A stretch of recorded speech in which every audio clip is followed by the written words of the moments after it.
नमस्कार दोस्तों, मुंशी प्रेमचंद जी द्वारा लिखित माँ कहानी का तीसरा और शेष भाग आपके सामने प्रस्तुत है। विद्यालय खुलते ही प्रकाश के नाम रजिस्ट्रार का पत्र पहुंचा। उन्होंने प्रकाश को इंग्लैंड जाकर विद्याभ्यास करने के लिए सरकारी वजीफे की मंजूरी की सूचना दी। प्रकाश पत्र हाथ में लिए हर्ष के उन्माद में जाकर माँ से बोला, अम्मा, मुझे इंग्लैंड जाकर पढ़ने के लिए सरकारी वजीफ़ा मिल गया।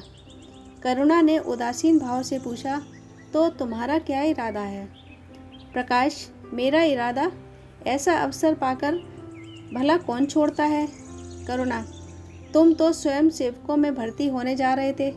प्रकाश, तो आप समझती हैं स्वयं सेवक बन जाना ही जाति सेवा है? मैं इंग्लैंड से आकर भी तो सेवा कार्य कर सकता हूँ। और अम्मा, सच पूछो तो एक मजिस्ट्रेट अपने देश का जितना उपकार कर सकता है उतना 1000 स्वयंसेवक मिलकर भी नहीं कर सकते। मैं तो सिविल सर्विस की परीक्षा में बैठूंगा और मुझे विश्वास है सफल हो जाऊंगा। करुणा ने चकित स्वर में पूछा, तो क्या तुम मजिस्ट्रेट हो जाओगे? प्रकाश, सेवा भाव रखने वाला एक मजिस्ट्रेट कांग्रेस के 1000 सभापतियों से ज़्यादा उपकार कर सकता है। अखबारों में उसकी लंबी लंबी तारीफ़ें न छपेंगी, उसकी वक्तृताओं पर तालियां न बजेंगी, जनता उसके जुलूस की गाड़ी न खींचेगी और न विद्यालयों के छात्र उसको अभिनंदन पत्र देंगे, पर सच्ची सेवा मजिस्ट्रेट ही कर सकता है। करुणा ने आपत्ति के भाव से कहा, लेकिन यही मजिस्ट्रेट तो जाति के सेवकों को सजाएं देते हैं, उन पर गोलियां चलाते हैं। प्रकाश, अगर मजिस्ट्रेट के हृदय में परोपकार का भाव है तो वह नरमी से वही काम करता है जो दूसरे गोलियां चलाकर भी नहीं कर सकते। करुणा, मैं यह नहीं मानूंगी।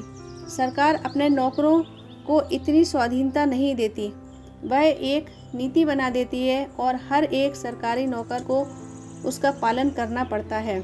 सरकार की पहली नीति यह है कि वह दिन दिन अधिक संगठित और दृढ़ हो। इसके लिए स्वाधीनता के भावों का दमन करना जरूरी है। अगर कोई मजिस्ट्रेट इस नीति के विरुद्ध काम करता है तो वह मजिस्ट्रेट ना रहेगा। वह हिंदुस्तानी था जिसने तुम्हारे बाबूजी को जरा सी बात पर 3 साल की सज़ा दे दी। इसी सज़ा ने उनके प्राण ले लिए। बेटा, मेरी इतनी बात मानो, सरकारी पदों पर ना गिरो। मुझे यह मंजूर है कि तुम्हारा मोटा खाकर और मोटा पहनकर देश की कुछ सेवा करो, इसके बदले कि तुम हाकिम बन जाओ और शान से जीवन बिताओ। यह समझ लो कि जिस दिन तुम हाकिम की कुर्सी पर बैठोगे उस दिन तुम्हारा दिमाग हाकिमों का सा हो जाएगा। तुम यही चाहोगे कि अफसरों में तुम्हारी नेक कामी और तरक्की हो। एक गवारू मिसाल लो, लड़की जब तक मैके में कुंवारी रहती है वह अपने को उसी घर की समझती है, लेकिन जिस दिन ससुराल चली जाती है वह अपने घर को दूसरों का घर समझने लगती है। माँ बाप भाई बंद सब वही रहते हैं, लेकिन वह घर अपना नहीं रहता। यह दुनिया का दस्तूर है। प्रकाश ने खींच कर कहा, तो क्या आप यही चाहती हैं कि मैं जिंदगी भर चारों तरफ ठोकरें खाता फिरूं? करुणा कठोर नेत्रों से देखकर बोली, अगर ठोकर खाकर आत्मा स्वाधीन रह सकती है तो मैं कहूँगी ठोकर खाना अच्छा है।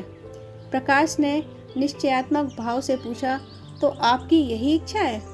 करुणा ने उसी स्वर में उत्तर दिया, हाँ, मेरी यही इच्छा है। प्रकाश ने कुछ जवाब न दिया, उठकर बाहर चला गया और तुरंत रजिस्ट्रार को इनकारी पत्र लिख भेजा। मगर उसी क्षण से मानो उसके सिर पर विपत्ति ने आसन जमा लिया। विरक्त और विमन अपने कमरे में पड़ा रहता, ना कहीं घूमने जाता, ना किसी से मिलता, मुंह लटकाए भीतर आता और फिर चला जाता। यहाँ तक महीना गुजर गया। न चेहरे पर वह लाली रही, न वह ओज। आंखें अनाथों के मुख की भांति याचना से भरी हुई, होठ हंसना भूल गए, मानो उस इनकारी पत्र के साथ उसकी सारी सजीवता और चपलता, सारी सरलता विदा हो गई। करुणा उसके मनोभाव समझती थी और उसके शोक को भुलाने की चेष्टा करती थी, पर रूठे देवता प्रसन्न न होते थे। आखिर एक दिन उसने प्रकाश से कहा, बेटा, अगर तुमने विलायत जाने की ठान ही ली है तो चले जाओ, मना ना करूँगी। मुझे खेद है मैंने तुम्हें रोका। अगर मैं जानती कि तुम्हें इसका आघात पहुँचेगा तो कभी न रोकती। मैंने तो केवल इस विचार से रोका था कि तुम्हें जाति सेवा में मग्न देखकर तुम्हारे बाबूजी की आत्मा प्रसन्न होगी। उन्होंने चलते समय यही वसीयत की थी। प्रकाश ने रुखाई से जवाब दिया, अब क्या जाऊंगा, इनकारी खत लिख चुका। मेरे लिए कोई अब बैठा थोड़ी रहेगा, कोई दूसरा लड़का चुन लिया होगा और फिर करना ही क्या है। जब आपकी मर्जी है कि गांव की खाक छानता फिरूं तो वही सही। करुणा का गर्व चूर चूर हो गया। इस अनुमति से उसने बाधा का काम लेना चाहा था पर सफल न हुई। बोली, अभी कोई न चुना गया होगा, लिख दो, मैं जाने को तैयार हूँ। प्रकाश ने झुंझलाकर कहा, अब कुछ नहीं हो सकता, लोग हंसी उड़ाएंगे। मैंने तय कर लिया है कि जीवन को आपकी इच्छा के अनुकूल बनाऊंगा। करुणा, अगर शुद्ध मन से यह इरादा किया होता तो तुम यूं ना रहते। तुम मुझसे सत्याग्रह कर रहे हो। अगर मन को दबाकर मुझे अपनी राह का कांटा समझकर तुमने मेरी इच्छा पूरी भी की तो क्या, मैं तो सब जानती थी कि तुम्हारे मन में आप सेवा का भाव उत्पन्न होता। तुम आज ही रजिस्ट्रार साहब को पत्र लिख दो। प्रकाश, अब मैं नहीं लिख सकता। तो इसी शोक में तने बैठे रहोगे, लाचारी है। करुणा ने कुछ और कहा। जरा देर में प्रकाश ने देखा कि वह कहीं जा रही है, मगर वह कुछ बोला नहीं। करुणा के लिए बाहर आना जाना कोई असाधारण बात न थी, लेकिन जब संध्या हो गई और करुणा ना आई तो प्रकाश को चिंता होने लगी। अम्मा कहाँ गई होगी, यह प्रश्न बार बार उसके मन में उठने लगा। प्रकाश सारी रात द्वार पर बैठा रहा। भांति भांति की शंकाएं मन में उठने लगीं। उसे अब याद आया, चलते समय करुणा कितनी उदास थी, उसकी आंखें कितनी लाल थीं। यह बातें प्रकाश को उस समय क्यों नजर ना आईं, वह क्यों स्वार्थ में अंधा हो गया था। हाँ, अब प्रकाश को याद आया, माता ने साफ सुथरे कपड़े पहने थे, उनके हाथों में छतरी भी थी। तो क्या वह कहीं बहुत दूर गई है? किससे पूछे? अनिष्ट के भय से प्रकाश रोने लगा। श्रावण की अंधेरी भयानक रात थी। आकाश में श्याम मेघमालाएं भीषण स्वप्न की भांति छाई हुई थी। प्रकाश रह रहकर आकाश की ओर देखता था, मानो करुणा उन्हीं मेघमालाओं में छिपी बैठी हो। उसने निश्चय किया, सवेरा होते ही माँ को खोजने चलूँगा। और अगर किसी ने द्वार खटखटाया, प्रकाश ने दौड़कर खोला तो देखा करुणा खड़ी है। उसका मुखमंडल इतना खोया हुआ, इतना करुण था, जैसे आज ही उसका सुहाग उठ गया है, जैसे संसार में अब उसके लिए कुछ भी नहीं रहा, जैसे वह नदी के किनारे खड़ी अपनी लदी हुई नाव को डूबते देख रही है और कुछ नहीं कर सकती। प्रकाश ने अधीर होकर पूछा, अम्मा कहाँ चली गई थी? बहुत देर लगाई। करुणा ने भूमि की ओर ताकते हुए जवाब दिया, एक काम से गई थी, देर हो गई। यह कहते हुए उसने प्रकाश के सामने एक बंद लिफाफा फेंक दिया। प्रकाश ने उत्सुक होकर लिफाफा उठा लिया। ऊपर ही विद्यालय की मोहर थी। तुरंत ही लिफाफा खोलकर पड़ा। हल्की सी लालिमा चेहरे पर दौड़ गई। पूछा, यह तुम्हें कहाँ मिल गया अम्मा? करुणा, तुम्हारे रजिस्ट्रार के पास से ले आई हूँ। क्या तुम वहाँ चली गई थी? और क्या करती? कल तो गाड़ी का समय न था, मोटर ले ली थी। प्रकाश एक क्षण तक मौन खड़ा रहा, फिर कुंठित स्वर में बोला, जब तुम्हारी इच्छा नहीं है तो मुझे क्यों भेज रही हो? करुणा ने विरक्त भाव से कहा, इसलिए कि तुम्हारी इच्छा है। तुम्हारा यह मलिन वेश नहीं देखा जाता। अपने जीवन के 20 वर्ष तुम्हारी हित कामना पर अर्पित कर दिए। अब तुम्हारी महत्वाकांक्षा की हत्या नहीं कर सकती। तुम्हारी यात्रा सफल हो, यही हमारी हार्दिक अभिलाषा है। करुणा का कंठ रुंध गया और कुछ न कह सकी। प्रकाश उसी दिन से यात्रा की तैयारी करने लगा। करुणा के पास जो कुछ था वह सब खर्च हो गया। कुछ ऋण भी लेना पड़ा। नए सूट बने, सूटकेस लिए गए। प्रकाश अपनी धुन में मस्त था। कभी किसी चीज़ की फरमाइश लेकर आता, कभी किसी चीज़ की। करुणा इस एक सप्ताह में इतनी दुर्बल हो गई है, उसके बालों पर कितनी सफ़ेदी आ गई है, चेहरे पर कितनी झुर्रियाँ पड़ गई हैं, यह उसे कुछ नज़र ना आता। उसकी आंखों में इंग्लैंड के दृश्य समाये हुए थे। महत्वाकांक्षा आंखों पर पर्दा डाल देती है। प्रस्थान का दिन आया। आज कई दिनों के बाद धूप निकली थी। करुणा स्वामी के पुराने कपड़ों को बाहर निकाल रही थी। उनकी गाढ़े की चादरें खद्दर के कुर्ते पजामे और लिहाफ अभी तक संदूक में संचित थे। प्रतिवर्ष वे धूप में सुखाए जाते और झाड़ पोंछ कर रख दिए जाते थे। करुणा ने आज फिर उन कपड़ों को निकाला, मगर सुखाकर रखने के लिए नहीं, गरीबों में बांट देने के लिए। वह आज पति से नाराज है। वह लुटिया, डोर और घड़ी जो आदित्य की चिरसंगिनी थी और जिनकी 20 वर्ष से करुणा ने उपासना की थी, आज निकालकर आंगन में फेंक दी गई। वह झोली जो बरसों आदित्य के कंधों पर आरूढ़ रह चुकी थी, आप कूड़े में डाल दी गई। वह चित्र जिसके सामने 20 वर्ष से करुणा सिर झुकाती थी, आज वही निर्दयता से भूमि पर डाल दिया गया। पति का कोई स्मृति चिन्ह वह अब अपने घर में नहीं रखना चाहती। उसका अंतःकरण शोक और निराशा से विदीर्ण हो गया है और पति के सिवा वह किस पर क्रोध उतारे, कौन उसका अपना है। वह किससे अपनी व्यथा कहे, किसे अपनी छाती चीर कर दिखाए। वह होते तो क्या प्रकाश दास्ता की जंजीर गले में डालकर फूला न समाता। उसे कौन समझाए कि आदित्य भी इस अवसर पर पछताने के सिवा और कुछ न कर सकते। प्रकाश के मित्रों ने आज उसे विदाई का भोज दिया था। वहाँ से वह संध्या समय कई मित्रों के साथ मोटर पर लौटा। सफ़र का सामान मोटर पर रख दिया गया। तब वह अंदर आकर माँ से बोला, अम्मा जाता हूँ, बम्बई पहुँचकर पत्र लिखूँगा। तुम्हें मेरी कसम, रोना मत और मेरे खतों का जवाब बराबर देना। जैसे किसी लाश को बाहर निकालते समय संबंधियों का धैर्य छूट जाता है, रुके हुए आंसू निकल पड़ते हैं और शोक की तरंगें उठने लगती हैं, वही दशा करुणा की हुई। कलेजे में एक हाहाकार हुआ जिसने उसकी दुर्बल आत्मा के एक एक अणु को कपा दिया। मालूम हुआ पाँव पानी में फिसल गया है और वह लहरों में बही जा रही है। उसके मुख में शोक या आशीर्वाद का एक शब्द भी न निकला।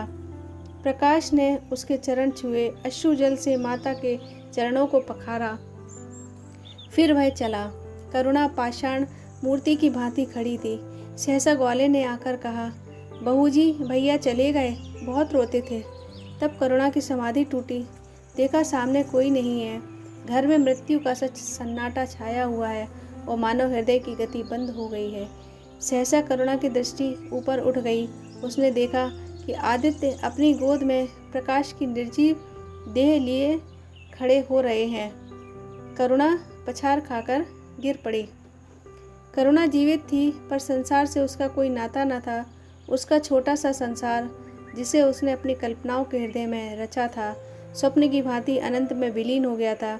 जिस प्रकाश को सामने देखकर वह जीवन की अंधेरी रात में हृदय में आशाओं की संपत्ति लिए जी रही थी, वह बुझ गया और संपत्ति लुट गई। अब न कोई आश्रय था और न उसकी ज़रूरत।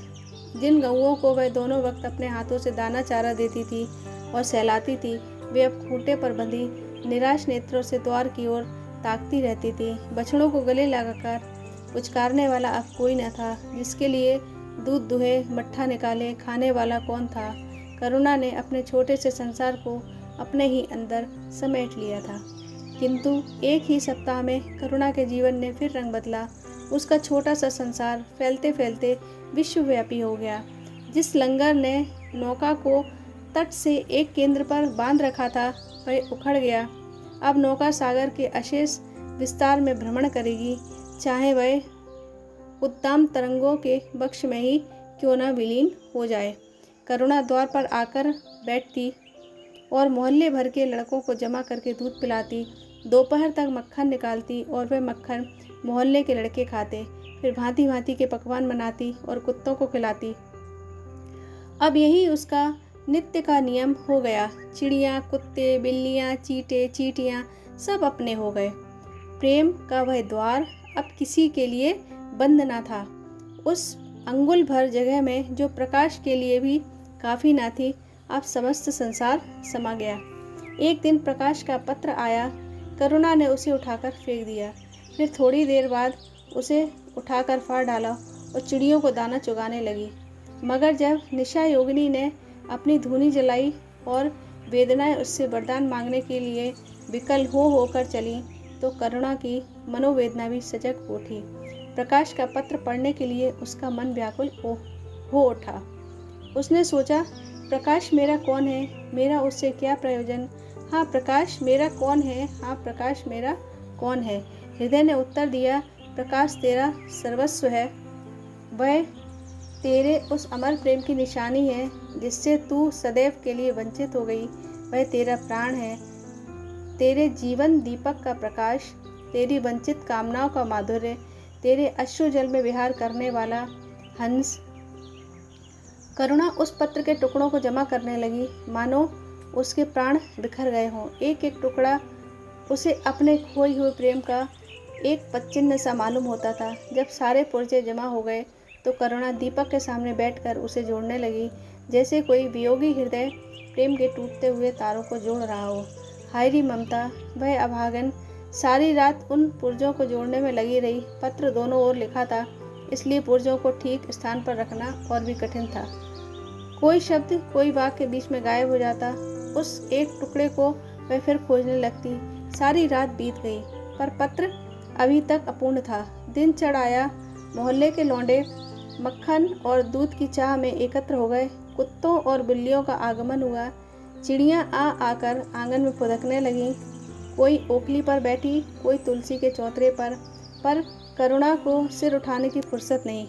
दोपहर हुआ, करुणा ने सिर न उठाया। ना भूख थी, ना प्यास थी। फिर संध्या हो गई। वह पत्र अभी तक अधूरा था। पत्र का आशय समझ में आ रहा था। प्रकाश का जहाज कहीं से कहीं जा रहा है। उसके हृदय में कुछ उठा हुआ है। क्या उठा हुआ है, यह करुणा न सोच सकी। करुणा पुत्र की लेखनी से निकले हुए एक एक शब्द को पढ़ना और उसे हृदय पर अंकित कर लेना चाहती थी। इस भांति 3 दिन गुजर गए। संध्या हो गई थी। 3 दिन की जागी आंखें जरा झपक गईं। करुणा ने देखा, एक लंबा चौड़ा कमरा है। उसमें मेजें और कुर्सियां लगी हुई हैं। बीच में ऊंचे मंच पर कोई आदमी बैठा हुआ है। करुणा ने ध्यान से देखा, प्रकाश था। एक क्षण में एक कैदी उसके सामने लाया गया। उसके हाथ पांव में जंजीर थी, कमर झुकी हुई थी। यह आदित्य थे। करुणा की आंखें खुल गईं, आंसू बहने लगे। उसने पत्र के टुकड़ों को फिर समेट लिया और उसे जलाकर राख कर डाला। राख की एक चुटकी के सिवा वहाँ कुछ न रहा जो उसके हृदय में विदीर्ण किए डालती थी। इसी एक चुटकी राख में उसका उड़ियों वाला बचपन, उसका संतप्त यौवन और उसका तृष्णामय वैधव्य सब समा गया। प्रातःकाल लोगों ने देखा, पंछी पिंजड़े से उड़ चुका था। आदित्य का चित्र अब भी उसके शून्य हृदय से चिपटा हुआ था। भग्न हृदय पति की स्नेह स्मृति में विश्राम कर रहा था और प्रकाश का जहाज यूरोप चला जा रहा था। दोस्तों, अगर ये कहानी आपको अच्छी लगी हो तो लाइक व शेयर ज़रूर कीजिएगा और इस चैनल को सब्सक्राइब भी ज़रूर कीजिएगा। धन्यवाद।